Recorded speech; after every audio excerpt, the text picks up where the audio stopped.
Good morning. It's our pleasure to have you here at SAFE conference. Could you please introduce yourself to the broader public? I'm Bart from the Worp. I'm a neurologist in Utrecht in the Netherlands, and I'm also president-elect of ESO, the European Stroke Organization.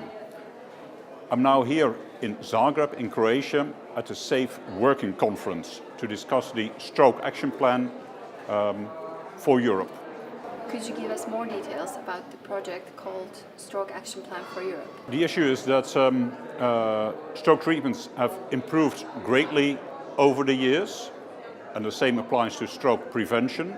But the problem is that treatments are far from perfect. And for this reason, we need a clear plan to improve treatment for patients with stroke. And this will be developed in the Stroke Action Plan for Europe.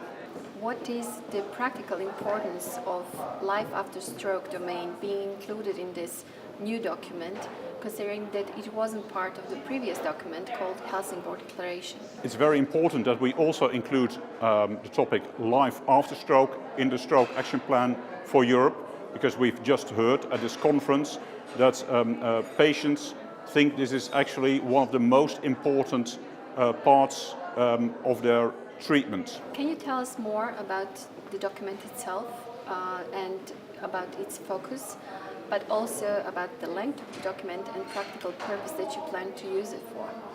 The purpose of the Stroke Action Plan for Europe will be to set the targets for stroke treatment and prevention in 2030. And this will not be a thick book, but just a short document with very clear targets for future treatments. When and how do you plan to present this report, and when do you think it will be finalized for publishing?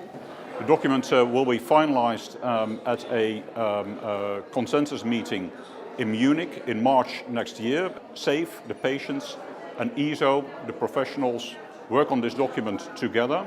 The final results will be presented at the European Stroke Organization conference in Gothenburg in May.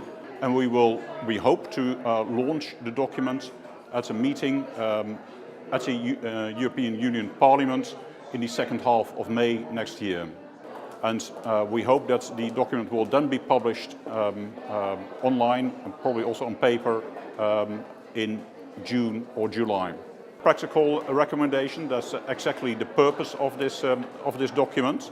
So the document should be implemented in clinical practice right away.